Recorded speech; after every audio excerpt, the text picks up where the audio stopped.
Hi, folks. Tim Forshey here again. Hey, one question that I tend to get a lot from both clients and students is what do you do if you're pulled over by a police officer, routine traffic stop situation, while you're carrying a firearm?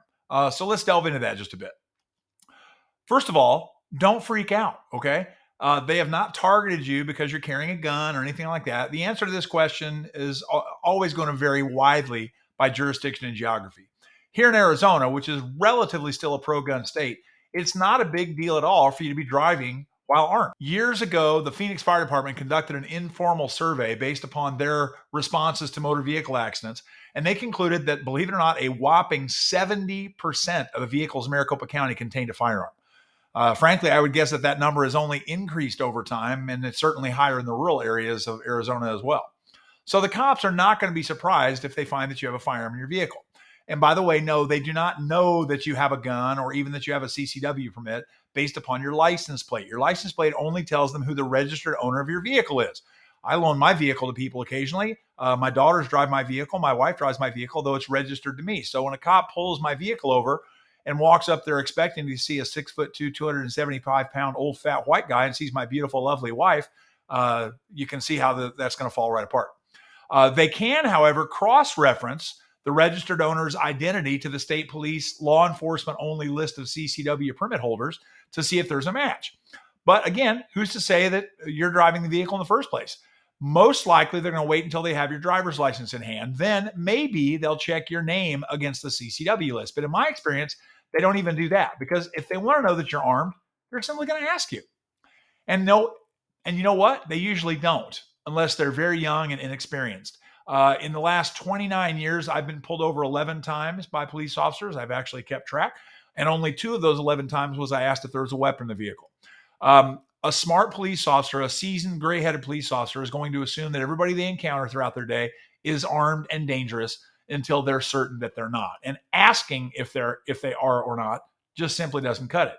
If they ask a person who has a CCW permit, who's been through a background check, sat through a boring class, demonstrated their proficiency with a firearm, passed a written exam, that's the kind of person that goes and gets a permit. And those are not the kind of people that pose risks to police officers, and police know that. So if they ask a law-abiding person if they have a CCW permit or a weapon, and the person puts their hands on the wheel, as we'll discuss in just a moment, and the answer is affirmatively, clearly that police officer was in no risk from that person in the first place.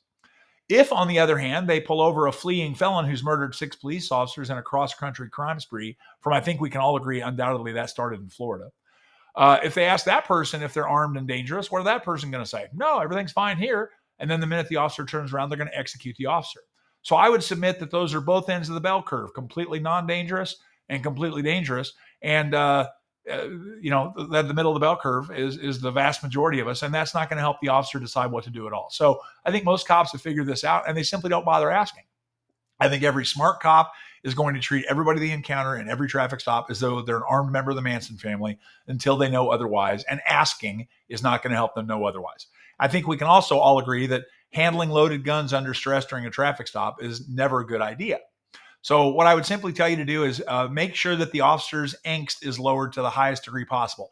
Turn off your vehicle. If it's dark, turn on the interior light. Lower all 4 windows. You want the officer, as they walk up on your vehicle, to be able to easily see in the vehicle and see that there's nothing to be hidden. If you have passengers in the vehicle, have them put their hands on the seat in front of them. You put your hands on the steering wheel. Do not put your hands out the window like this. Do not interlock your fingers on top of your head like this. That tells the officers that it's not your first felony drug stop, and that's not a good message to convey either.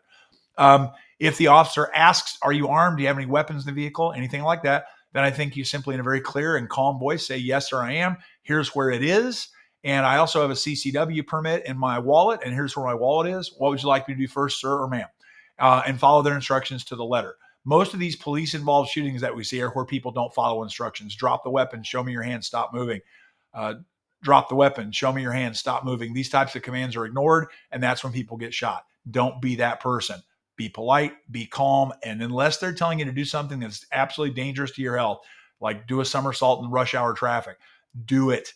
If it's inappropriate, call a lawyer as soon as you get home from your lovely house where you're safe and sound, and then we'll talk about what we can deal with that later. But don't refuse to follow a police officer's lawful order, or you're going to wind up getting shot, unfortunately. So that's my recommendation. Don't freak out. It happens. And as I said, it's happened to me twice. It's actually That's 2 out of 11. That's not a bad ratio.